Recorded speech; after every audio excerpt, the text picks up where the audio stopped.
नमस्कार, आपके साथ मैं अदिति त्यागी। एक सवाल जो बार बार उठ रहा है और बार बार पूछा जा रहा है वो जुड़ा हुआ है जो बाइडेन से। अमेरिका के राष्ट्रपति जिन्हें दुनिया का सबसे पावरफुल व्यक्ति, सबसे ताकतवर व्यक्ति माना जाता है, उन्हें लेकर एक सवाल बार बार उठ रहा है कि जो बाइडेन क्या जिंदा हैं, जो बाइडेन की तबीयत क्या खराब है, क्या उनकी जान को किसी तरह का खतरा है, इन द सेंस कि वो बहुत ज्यादा बीमार हैं।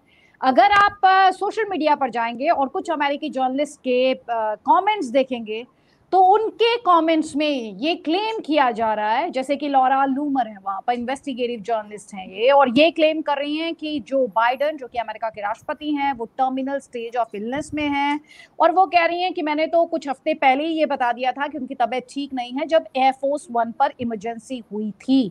और उसके बाद से ही लगातार इस तरह की थियरीज फ्लोट की जा रही है कि जो बाइडेन पूरे तरीके से फिट नहीं है। कुछ जगह आशंका जताई जा रही है कि उनके पास ज्यादा दिन नहीं बचे हैं। तो दूसरी तरफ आपको ये भी समझना होगा कि यूएस प्रेसिडेंशियल रेस जो है वो तेज होती जा रही है, खासतौर पर डोनाल्ड ट्रंप पर जिस तरह से एक हमला हुआ उसके बाद ये जो नैरेटिव वॉर है ये भी तेज हुई है। रिपब्लिकन्स की तरफ से इस तरह के क्लेम्स किए जा रहे हैं, जो रिपब्लिकन्स के फॉलोअर्स हैं उनकी तरफ से इस तरह के क्लेम किए जा रहे हैं, और ये पूछा जा रहा है कि क्या सब कुछ स्क्रिप्टेड था कि जो बाइडेन बीमार होते हैं, कोविड पॉजिटिव पाए जाते हैं, फिर वो प्रेसिडेंशियल रेस से पुल आउट कर लेते हैं और कामला हैरिस जो है उन्हें इंडोर्स करते हैं, और फिर कामला हैरिस को नॉमिनी बनाने की तैयारी की जाती है। तो क्या ये स्क्रिप्टेड है? इस तरह की थियरीज भी, ये तमाम कॉन्स्पिरेसी थियरीज जो है वो लगातार चल रही है। मेरे साथ दो खास मेहमान है। मेरे साथ एम्बेसडर अचल मल्होत्रा हैं, आप जानते ही हैं, फॉर्मर डिप्लोमेट हैं, और हमारे साथ रॉबिंदर सचदेव हैं जो कि इंटरनेशनल अफेयर्स एक्सपर्ट हैं। आप दोनों का ही बहुत बहुत स्वागत है। सबसे पहले रॉबिंदर जी, मैं आपको इस डिस्कशन में आपका पहला कमेंट चाहती हूँ। जो सारी कॉन्स्पिरेसी थियरीज हैं, और अभी बेंजामिन नेतन्याहू पहुंचे तो सोशल मीडिया पर तो ये भी डिस्कशन हुआ कि ना जो बाइडेन है ना कामला हैरिस हैं, दोनों ही दिखाई नहीं दे रहे नेतन्याहू के साथ। ऐसे में प्रेसिडेंट बाइडेन को लेकर ये जो सारी कॉन्स्पिरेसी थियरीज है, क्या आप इनमें किसी तरह का सब्सटेंस देखते हैं? क्योंकि कामला एचक्यू में हालांकि उनका एक ऑडियो तो प्ले किया गया। Thank you Aditya ji, pleasure आपके साथ और एम्बेसडर मल्होत्रा के साथ। देखिए, जहां तक मेरा एस्टिमेट है, जहां तक मेरी छोटी मोटी knowledge, I would say and gut feel है, इन किसी थियरीज जो भी हैं, बाइडेन की हेल्थ की इतनी खराब हो गई है ये वो, इनमें मेरे ख्याल से कोई बेसिस नहीं है। आई माइट बी इग्नोरेंट, होने को हो सकता है, बट एब्सोल्युटली नो। ये प्रोपेगेंडा है, ये नैरेटिव है, जैसे आप शब्द यूज कर रही थी, और फीड ये एक्चुअली इसमें ये करवाते हैं फिर से, ये जो हो रहा है रिपब्लिकन्स का, उसमें केवल नहीं कि नैरेटिव है कि बाइडेन की हेल्थ खराब है, और उसमें एक और एक और लांछन डाला जाता है, एक्यूजिशन होती है कि जो डीप स्टेट है ये सच नहीं बता रही है। ओके, वाओ, इसमें इंटरेस्टिंग। आपने ये जो हाँ, डीप स्टेट वर्ड यूज किया, अक्सर हम पाकिस्तान के कॉन्टेक्स्ट में करते हैं। ये यूएस में जब डीप स्टेट की बात होती है तो हम किसकी बात कर रहे हैं? एक तो ये, और दूसरा इन थियरीज को इस बात से बहुत दम मिल रहा है, जो कॉन्स्पिरेसी थियरीज हैं इस बात से बहुत दम मिल रहा है कि जो बाइडेन दिखे ही नहीं है। 17 जुलाई के बाद उन्हें किसी ने नहीं देखा है। वो तो जो उनके द्वारा पोस्ट भी किया गया जिसमें उन्होंने कहा कि वो रेस से पुल आउट कर रहे हैं और कामला हैरिस को एंडोर्स कर रहे हैं, उसमें उनके डिजिटल सिग्नेचर की बात कही जा रही है। उनके अपने स्टाफ ने ये एडमिट किया कि उन्हें नहीं पता चला था प्रेसिडेंट बाइडेन से कि वो इस तरह से रेस से जो है वो ड्रॉप आउट कर रहे हैं। certainly yes. I mean, I think, I don't know exactly public में कब वो last थे, but to all accounts and purposes Biden शायद ठीक ठाक हेल्थ में, कोविड से रिकवर कर रहे हैं। अब उन्होंने हैंड ओवर कर दिया। आज क्या ट्यूसडे है, तो हो सकता है आज या कल में कोई वो पब्लिक इवेंट करें। जहां तक बात रही कि उन्होंने इवेंट्स कैंसिल करें, नेतन्याहू के नहीं मिल रहे हैं, एक्चुअली वो पहले से ही तय था इनका। इनफैक्ट पहले तो इनके प्रोग्राम में था कि नेतन्याहू जो वॉशिंगटन डीसी होंगे, बाइडेन का एक ट्रिप था टेक्सास में। ओके, तो बाइडेन बिल्कुल अवॉइड कर रहे हैं नेतन्याहू को, अगर प्रेसिडेंट होते भी। एंड सिमिलरली कमला हैरिस का भी कुछ और स्केड्यूल है, तो वो भी कह रही है कि मेरा स्केड्यूल नहीं है, क्योंकि बाइडेन की ये जो विजिट है ऑफिशियल एज सच विजिट नहीं है, ये रिपब्लिकन्स के इन्विटेशंस पे आ रही है, अमेरिकन गवर्नमेंट के इनवाइट पे नहीं आ रहा है। Okay, that now second coming to the deep state. देखिए, पाकिस्तान की जो हम डीप स्टेट कहते हैं, तो शायद हम ये मानते हैं कि पाकिस्तान की मिलिट्री इंटेलिजेंस इत्यादि ने मिल करके पाकिस्तान के पॉलिटिशियंस को दबा रखा है, और जो भी वो पाकिस्तान का डायरेक्शन है। अमेरिका के कॉन्टेक्स्ट में, और जो ट्रंप और राइट विंग वाले जो कहते हैं डीप स्टेट, इनका कहना यह है कि जो अमेरिकन सरकार है, इसके जो ऑफिशियल्स हैं, सीनियर ऑफिशियल्स जो हैं, जैसे हमारी आईएएस सर्विस होती है, इनकी एक सीनियर एग्जीक्यूटिव सर्विस होती है जो टॉप लेवल ब्यूरोक्रेसी है, तो ट्रंप का और उसके बहुत सारे फॉलोअर्स का ये कहना है कि ये जो सरकार के अंदर बैठे हुए सीनियर ऑफिशियल्स हैं, ये ट्रंप को नहीं चाहते, और सरकार के अंदर जो इनका डिपार्टमेंट ऑफ जस्टिस है, FBI है, इसके अंदर बहुत सारे लोग हैं जो कि एंटी ट्रंप है, जो ट्रंप को जेल भेजना चाहते हैं, ट्रंप को मरवाना चाहते हैं। और ये जो लोग हैं अमेरिकन सरकार के अंदर, ये लोग हैं कम्युनिस्ट और लेफ्टिस्ट।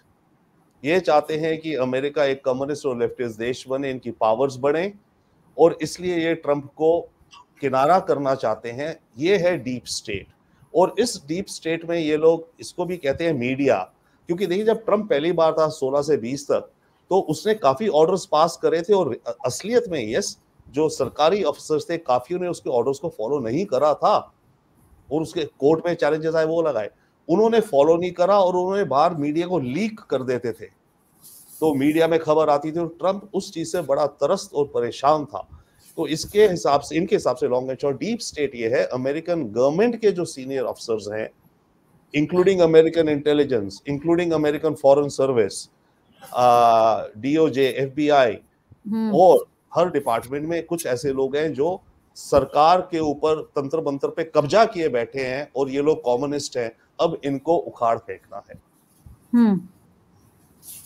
ये इंटरेस्टिंग है। एम्बेसडर मल्होत्रा, ये जो सवाल बार बार पूछा जा रहा है कि क्या जो बाइडेन जिंदा हैं, उनकी सेहत को लेके जो तमाम कंट्रोवर्सी क्रिएट की जा रही है, जिस तरह से उन्होंने इस रेस से पुल आउट किया, ये देखते हुए कि यूएस प्रेसिडेंशियल रेस में इस तरह का पहले कोई एग्जाम्पल देखा नहीं गया।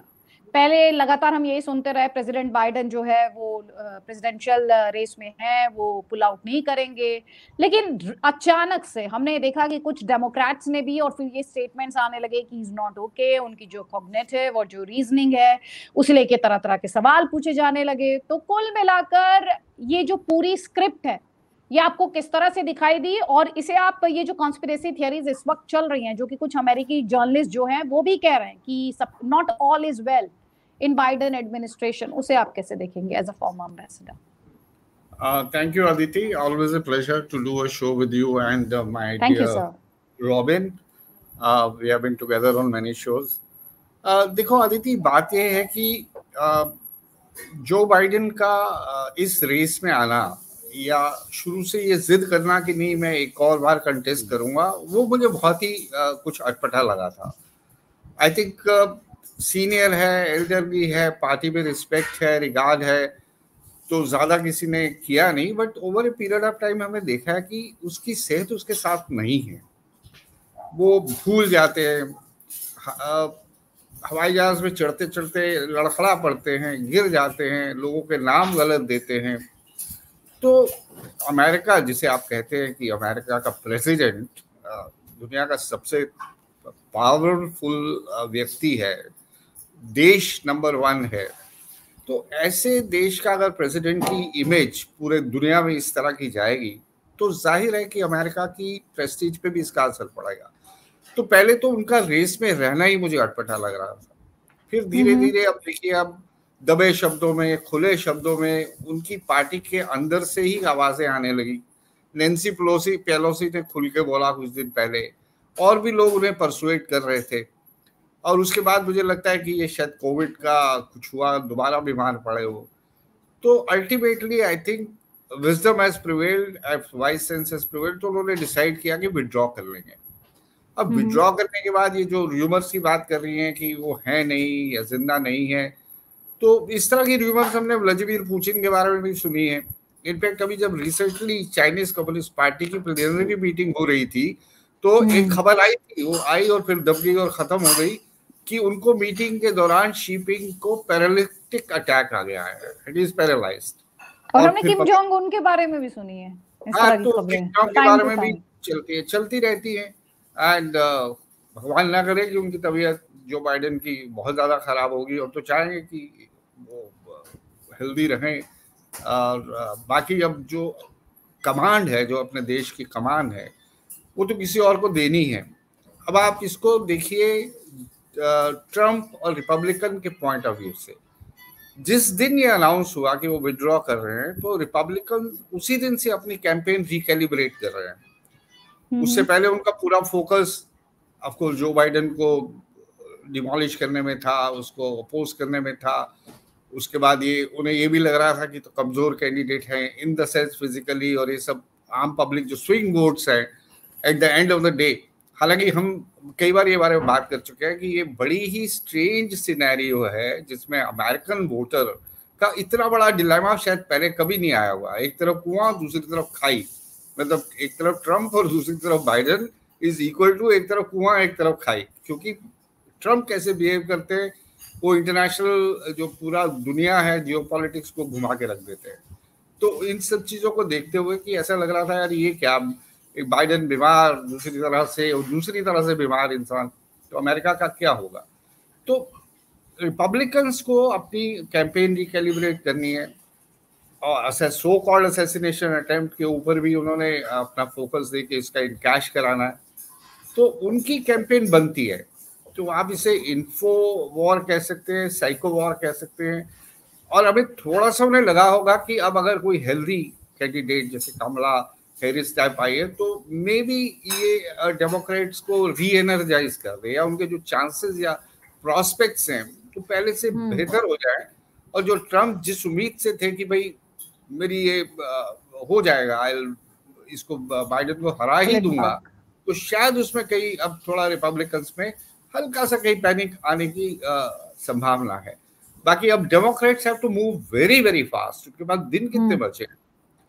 तो ऐसे में ना मिड टर्म हॉर्सेस चेंज करना वाली बात भी हो जाती है। बट यहाँ डेमोक्रेट्स या स्विंग वोटर्स इस बात को समझेंगे कि ये डेमोक्रेट्स की फेवर में जाएगा कि बाइडेन ने विड्रॉ कर लिया, अब उसकी जगह कोई इस तरह का कैंडिडेट आ जाता है। अब कमला हैरिस के बारे में रेपुटेशन है कि she has always been living under the shadow of Biden. अब उससे थोड़ा बाहर निकल के कुछ दिखाना होगा कि वो भी कुछ पॉलिसी, ऐसी पॉलिसीज, नई पॉलिसीज या नई लाइंस पे सोच सकती है। तो इंटरेस्टिंग है, आने वाले 3-4 महीने बहुत इंटरेस्टिंग रहेंगे।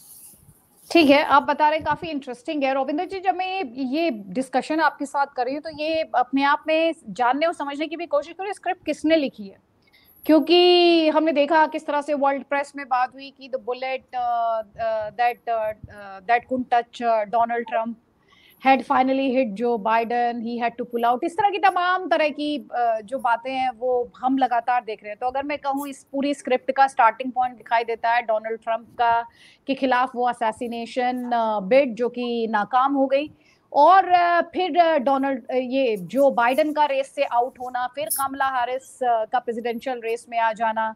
ये स्क्रिप्ट कौन लिख रहा है, और is it just a coincidence? ऊपर वाला एंड कोइंसिडेंस आई वुड से। ट्रम्प की असैसिनेशन अटेम्प्ट से पहले भी माहौल बहुत ज्यादा इंटेंस था, एंड ऑलरेडी डिबेट के बाद बाइडेन की हेल्थ को लेके, फिजिकल हेल्थ और मेंटल कॉग्निटिव हेल्थ को लेकर के क्वेश्चंस उठ रहे थे। तो असैसिनेशन से पहले भी यही माहौल चल रहा था। ना भी अटेम्प्ट होता अगले 10-15 दिन में बाइडेन शायद इसी हालात पे होते। और उस before the assassination yes Trump was little bit ahead, पर ऐसा नहीं है कि ट्रम्प इलेक्शन जीतने जा रहा था, अभी टाइम था।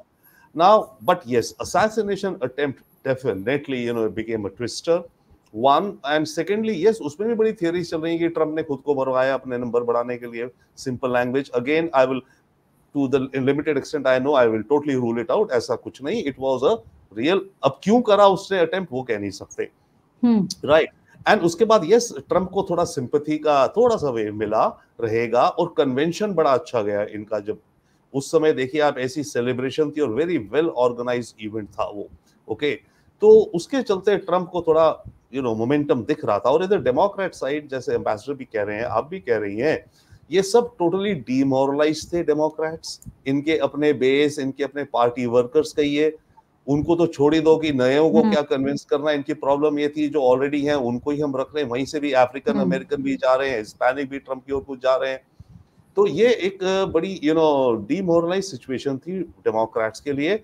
And without doubt I would से बाइडेन का स्टेप डाउन होना ने डेमोक्रेटिक पार्टी को पूरी एक नई ऑक्सीजन दे दी है, नया फ्रेश बिगनिंग दे दी है। और कमला हैरिस एक बहुत इंटरेस्टिंग स्ट्रॉन्ग कैंडिडेट बन सकती हैं। यस इसको ट्रम्प एंड ऑपोजिशन इसको कोशिश करेंगे लेबल करने का, कमजोर, अंडर द शैडो, ये वो, हंसती बहुत ज्यादा है ये, हस्ती बहुत ज्यादा है, आप देखना मीम्स आएंगे कि इनका दिमाग हाँ खाली है। बहुत सारे आए हैं, बहुत सारे ऑलरेडी हमने वो उस तरह के मीम्स देखना, वीडियोस उनकी ट्रोलिंग वो सब हमने देखे हैं जी। पर लोग ये भूल जाते हैं कि before becoming vice president and senator ये कैलिफोर्निया में एक प्रोसिक्यूटर थी, डिस्ट्रिक्ट अटॉर्नी थी और अटॉर्नी जनरल थी स्टेट की, और बहुत ही सख्त मानी जाती थी ये। इसने केसेस लाए हैं जो सेक्सुअल असॉल्ट के क्रिमिनल्स हैं उनको जेलों में डाला है, इसने क्रिमिनल गैंग्स को पकड़ के जेलों में डाला है, इसने बिग बैंक्स के अगेंस्ट डील्स करी, ये वो उनसे कॉम्पनसेशन भी कुछ, तो बड़ी स्ट्रांग है। इनफैक्ट कल, और आप ये देखना आगे जो इनकी अब कैंपेन चलेगा ना, इसमें ये अडॉप्ट करेंगे अपना रोल एज अ प्रोसिक्यूटर। कल परसों इसने कहा है, I know how to deal with people like Trump. मैं इस तरह के लोगों के साथ डील कर चुकी हूँ जो कि कन्विक्टेड हैं, फेलॉन्स हैं, विमेन पे असॉल्ट करते हैं, मैं डील, तो वो एक प्रोसिक्यूटर की तरह आएगी अगेंस्ट ट्रम्प। तो and young energy and all and hope, एक चीज होगी ना, डेमोक्रेट्स का होप आ गई है। और एक last thing I will say, देखिए अगर आपको दिख रहा है कि दुश्मन का मोमेंटम बढ़ता जा रहा है, मेरे गेट पे आ गए हैं, बारबेरियंस एट द गेट, तो जो अंदर लोग हैं शायद वो ज्यादा एनर्जी में आए थे, भैया अब तो लड़ना है और बचना है। So Democrats could also rally up अपना बेस स्ट्रांगली की अब आखिरी धक्का है, आर करो या पार, बिकॉज अमेरिका में माहौल ऑलमोस्ट ये बन चुका है बिटवीन द रिपब्लिकन्स एंड कि ये आर पार की फाइनल लड़ाई है। ठीक है, एम्बेसडर मल्होत्रा, क्लोजिंग कमेंट आपका। और ये जब हम ये डिस्कशन कर रहे हैं, जैसे ये फिल्में बनाते हैं ना हॉलीवुड में, उन फिल्मों में जिस तरह का मसाला डालते हैं, अब तो ऐसा लग रहा है रियल लाइफ में भी उन्होंने उस मसाले का इस्तेमाल करना शुरू कर दिया है और एक दूसरे के खिलाफ शुरू कर दिया है। जी हाँ बिल्कुल आदिति, काफी interesting scenario. It's not run of the elections, आम इलेक्शंस की तरह नहीं है, और ट्रम्प का कैंडिडेट होना इटसेल्फ काफी है। ये जो आप जिस ड्रामा या मसाले की बात कर रहे हैं, वो थिएट्रिकल जिस तरह के उनकी वो रहते हैं, तो वो पहले से ही था कि it will be all full of entertainment.